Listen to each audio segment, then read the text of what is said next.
Olá, meus amigos, saudações alvinegras, um abraço a todos vocês aí que estão nos acompanhando nesse exato momento aqui no nosso canal do Baixada Esporte.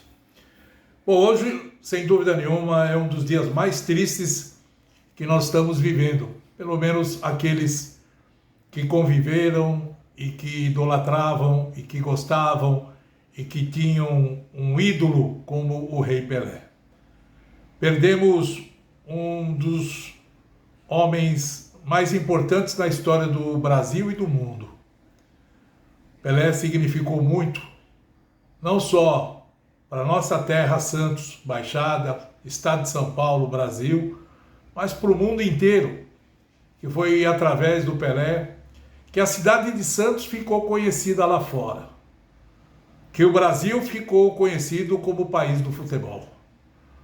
Porque se você acompanhar a história antes de 58, futebol brasileiro não era reconhecido, era um futebol comum.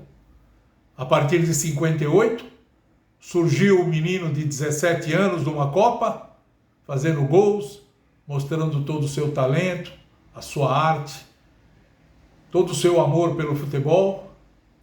Um menino que foi predestinado por Deus para se considerar o melhor jogador do mundo. A partir daquele momento, surgiu para o mundo do futebol o Rei Pelé. E a sua história é contada em prosa e verso em todos os cantos desse planeta. E aquele que ainda não conhece a história verdadeira do Pelé, vá buscar, vai ler, vai ver vídeos. E aí vocês vão ver que não existe comparação em lugar nenhum desse planeta com outro jogador de futebol. Tem muita gente que quer comparar Maradona, Messi com Pelé. Não existe comparação nenhuma. Pelé está acima de tudo, de todos, por tudo aquilo que ele produziu ao longo da sua carreira. É indiscutível. É indiscutível o talento que o Pelé tinha. É indiscutível aquilo que o Pelé representou para o futebol mundial. É indiscutível que no mundo que não era globalizado, naquela época, o Pelé envolveu o planeta inteiro, onde ele foi reconhecido nos quatro cantos desse mundo. E no país, então, não se falava em outra coisa senão no rei do futebol. Por isso que a gente não tem como alguém comparar o Pelé com qualquer outro atleta. Pelé foi o atleta do século. O Pelé foi considerado o melhor jogador do mundo e o melhor atleta do mundo. Isso quer dizer, comparando-se a outros atletas de outros esportes, o Pelé foi superior a todos. Então, hoje a gente fica muito triste, muito chateado, com o coração apertado mesmo. Eu sou um deles porque eu tenho 66 anos de idade. Comecei minha carreira aqui na Vila Belmiro, acompanhando o Santos, em 1980. Não tive o privilégio de entrevistar o Pelé como jogador. Ele parou em 74, no Santos, e depois foi para o Cosmos, e eu não tive a oportunidade de entrevistá-lo como atleta. Mas tive o privilégio de conviver com o Pelé de 80 até os dias de hoje. Quando nas oportunidades que ele aparecia, eu tinha a oportunidade de fazer uma entrevista com ele também. O Pelé nunca me negou uma entrevista, nunca me negou uma palavra sequer. Eu sempre tive muito carinho por ele, por esse motivo, a humildade que ele tinha. A maneira como ele recebia um repórter, atendia um repórter, conversava com qualquer pessoa que dirigia a palavra a ele. Eu vi fatos que aconteceram na Vila Belmiro, que eu tenho histórias para contar, daquilo que o Pelé representou para o futebol brasileiro e mundial, mas o que ele representou para a torcida de um modo geral. Teve uma vez na Vila Belmiro, em 96, o Santos jogava na Vila, e acabou o jogo, nós estávamos descendo, porque o Pelé na época fazia parte da diretoria, o presidente era o Samir Abdurrak, né?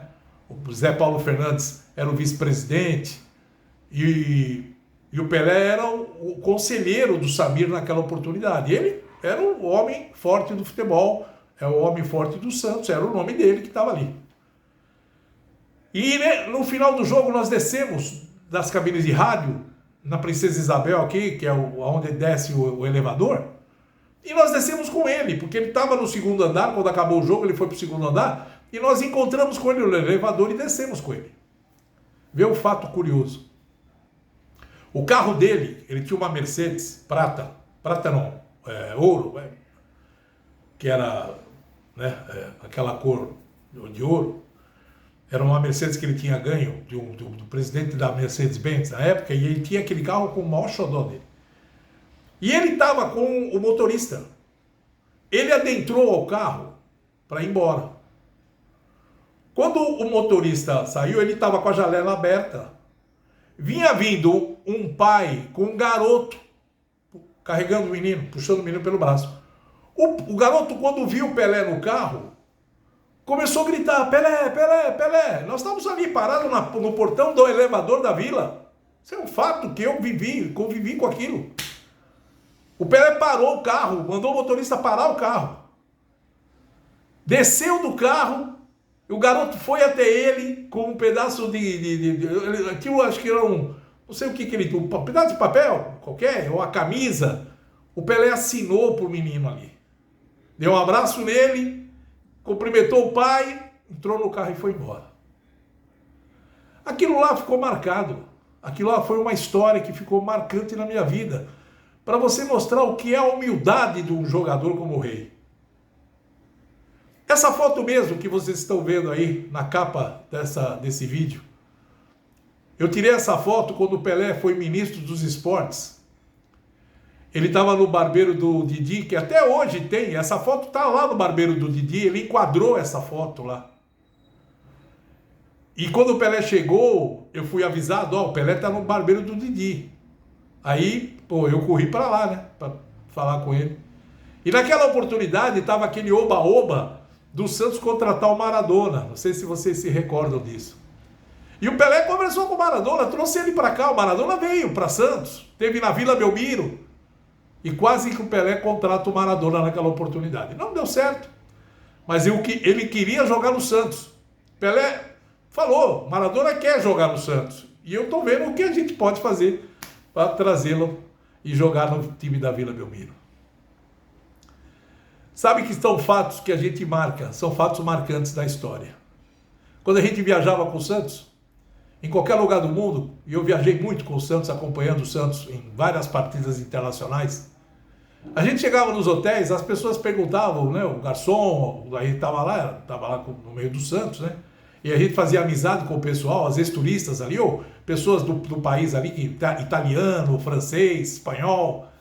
E os caras vinham perguntar, você conhece o Pelé? Você conversa com o Pelé? Quando eu falava que conversava, que eu tinha amizade com o Pelé, que batia papo com ele, os caras não acreditavam. Não acredito, você conhece o Pelé, o rei do futebol. Para você ver só o que representou e o que representa o Pelé. São histórias lindas que a gente tem contado do Rei. Sem dúvida nenhuma. Ele vai ficar eternamente na nossa mente, na nossa memória, no nosso coração. Pelé é mesmo o Rei e será sempre eterno. E a gente fica feliz em tudo isso, né? Convivendo no CT, quando ele viu o Robinho jogando e conversava com o Robinho, fala, menino, você tem que fazer assim, você tem que comer mais, você está muito magrinho. Você tem que engordar mais, senão você vai apanhar muito. Eu tenho entrevista com ele, com o Robinho junto, também guardado nos meus arquivos. Eu trabalhei na rádio do Pelé em 90. O Pelé me convidou, eu e meu irmão Edson Calegares, para tomar conta da Rádio Clube de Santos. O Pepito, que era o assessor dele, nos tirou da Rádio Cacique, que nós estávamos na época lá, e ele nos levou para a Rádio Clube, para que a gente pudesse ser o coordenador da rádio em geral. Eu tinha muita amizade com o Zoca, porque ele aparecia toda hora lá, né? O Zoca entrava e saía toda hora da rádio, porque ele era o responsável pelas coisas do Pelé naquela época. E o Pelé vira e mexe aparecia na rádio. E eu tinha um programa de manhã também, chamava Clube na Cidade. Eu fazia um programa musical de entrevistas. Vira e mexe ele aparecia lá para dar entrevista, entrava no estúdio. Eu ficava até abismado. Pô, o Pelé tá aqui. Ô, Pelé. Aí, não, quero falar. Entrava lá, contava história. Esse era o Pelé. Esse era o Pelé. Que a gente tem um carinho todo especial por ele. Por isso, no dia de hoje, é uma tristeza muito grande. Mas a gente sabe que lá em cima ele vai se encontrar com o seu pai, Dondinho, com o seu irmão Zoca, com tantos outros ídolos, né? Da sua história também, quando ele jogava. A sua mãe, que hoje tem 100 anos de idade, a Dona Celeste, está aí, forte. Esperamos que continue assim. Suas irmãs, seus filhos, todos mesmo, sem dúvida nenhuma, estão com o coração partido. O santista está com o coração partido. O mundo está com o coração partido. Porque nós perdemos o maior jogador de futebol de todos os tempos. Meus amigos, só rapidamente algumas informações sobre o velório do Pelé. Ele vai ser sepultado aqui em Santos, no Memorial, né, no dia 3, que será terça-feira. O corpo dele vai chegar na Vila Belmiro na segunda-feira de madrugada. O velório vai acontecer a partir das 8 da manhã da segunda-feira, dia 2. Os portões serão abertos primeiro para as autoridades e a imprensa. A partir das 10 da manhã, aí sim os portões serão abertos para as pessoas em geral, os torcedores, aqueles que estarão querendo fazer uma visita nesse momento, né, ver pela última vez o Pelé. Então, das 10 da manhã do dia 2 até 10 da manhã do dia 3, a Vila Belmiro será o velório do Pelé. A partir das 10 horas da manhã do dia 3, ele vai ser colocado num carro de corpo de bombeiros. Esse carro vai percorrer a praia de Santos, saindo pela Ana Costa e indo até o Canal 6, onde mora a Dona Celeste. Ali, o caminhão de corpo de bombeiros, carregando o corpo do Pelé, vai fazer a volta na praça e seguirá para o Memorial Ecumênico aqui em Santos. O memorial fica em frente à Vila Belmiro, do outro lado do canal. Vai ficar perto da vila, o Pelé. Eternamente, o Pelé vai continuar perto da Vila Belmiro, porque ele vai ser sepultado ali, no Memorial Ecumênico, Necrópole. Então, a história se repete mais uma vez. Ele chegou aqui em 55 e continua aqui, porque ele vai ficar bem pertinho da vila, naquele cemitério vertical. Que Deus o tenha, que Deus abençoe o Pelé, porque ele nos deu muitas alegrias. E a gente só tem que ficar alegre, não é triste pelo falecimento dele, mas a alegria de termos convivido com o maior jogador de futebol de todos os tempos. Eu posso dizer, o meu amigo Rei Pelé. Um beijo no seu coração, Rei. Que Deus te abençoe sempre. Tchau.